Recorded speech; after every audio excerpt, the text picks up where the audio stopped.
Welcome. In this explainer, we're tackling a question that's going to define India's future.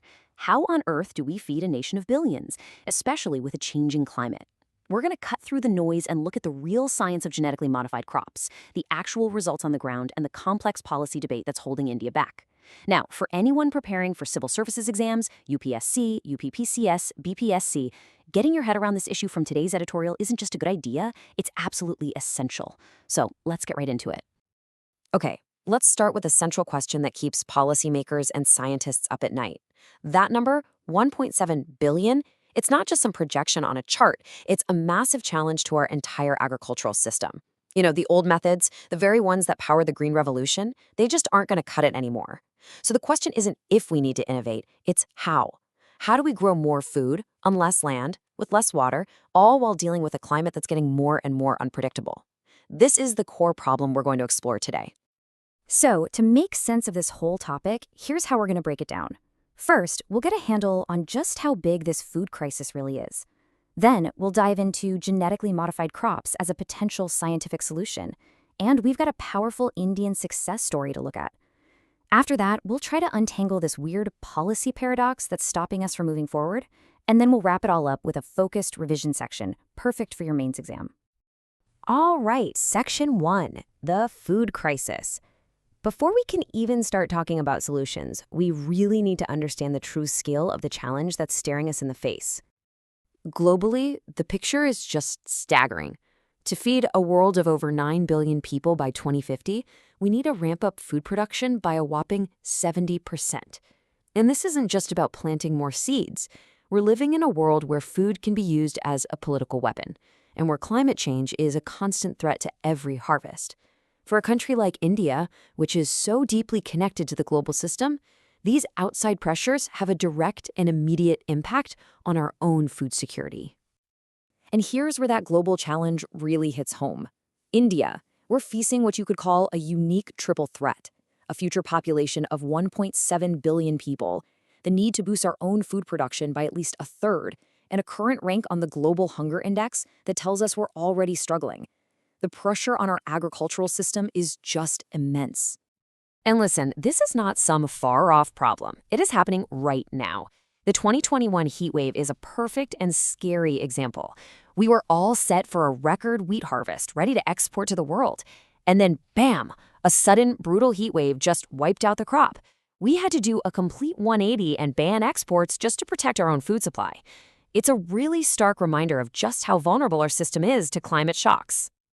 So let's move on to Section 2, genetically modified crops as a solution. With our population growing and the climate going haywire, how do we build a more resilient agricultural future?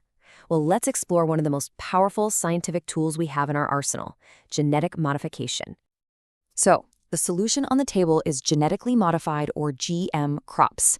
The best way to think about it is like a super precise software update for a plant's DNA. Scientists can go in and introduce very specific helpful traits. For instance, in what are called BT crops, they take a gene from a really common soil bacterium, Bacillus thuringiensis, and this gene makes a protein that's toxic to certain pests, like the bollworm that destroys cotton, but it's totally harmless to humans and other animals. The goal is really simple: create crops that are tougher, more productive, and just better able to handle the challenges of modern farming. And the benefits here are incredibly diverse. I mean, we're talking about crops that can naturally fight off pests, which dramatically cuts down on the need for chemical sprays. We can engineer rice that can literally survive floods and droughts. We can even boost nutrition, creating things like golden rice that's packed with vitamin A to fight deficiencies. This all leads to some huge wins for the environment: healthier soil, cleaner water, and lower CO2 emissions because tractors aren't needed as much. It's a much smarter way to farm. Which brings us to Section 3, the BT cotton success story. Now, this isn't just a theory from a lab. India has a powerful real-world case study that shows exactly what this technology can do. Let's look at the story of BT cotton. It's the first, and believe it or not, so far the only GM crop that's been approved for widespread farming in our country.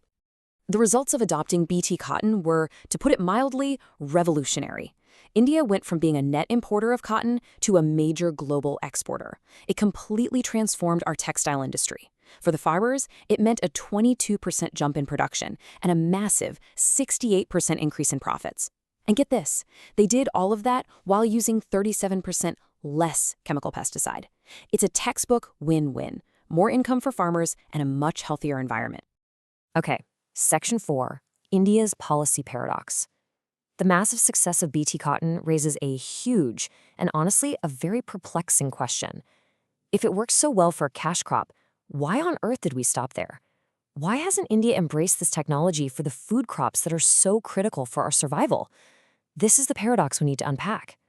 The story of BT Brinjal is the perfect example of this paralysis.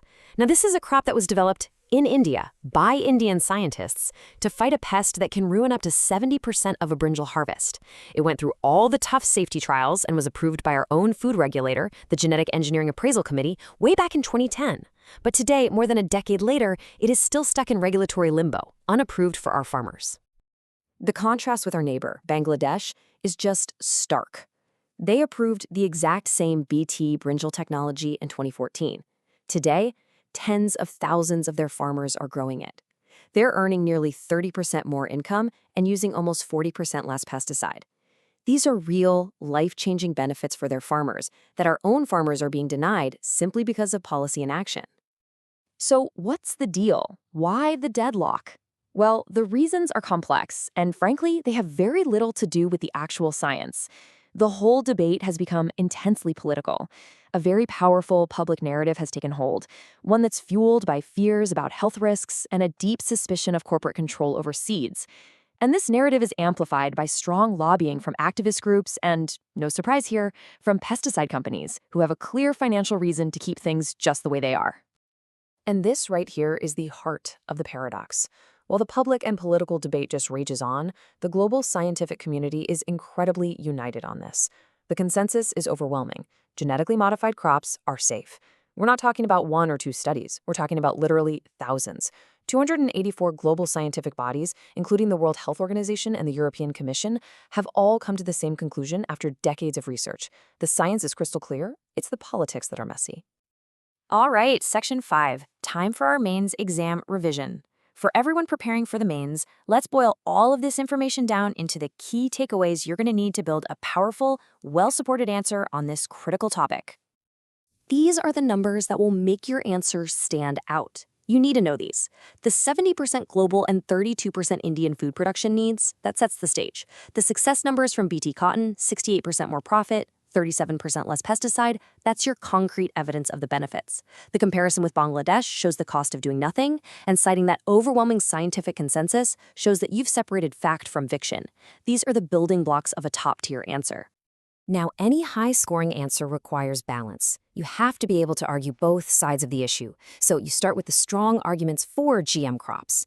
They tackle food security head-on, they boost farmer income, they offer climate resilience, and they reduce chemical use. Then you pivot and address the hurdles, the arguments against adoption. This is where you bring in the political angle, the public skepticism, the powerful lobbies, and those legitimate concerns about corporate control of the seed market. Showing you understand both sides is what demonstrates a truly nuanced perspective. And finally, here's a practice question to test your understanding. Critically analyze the role of genetically modified crops in ensuring food security for India. In light of the global scientific consensus and the success of BT cotton, discuss the reasons behind the policy paralysis regarding GM food crops in the country. Every single piece of information we have covered today, from the population data to the story of BT Brinjal, is designed to help you build a fantastic, compelling answer to this exact type of question. See you again tomorrow with an important editorial. For this, subscribe to the YouTube channel Unlock UPSC. Thank you.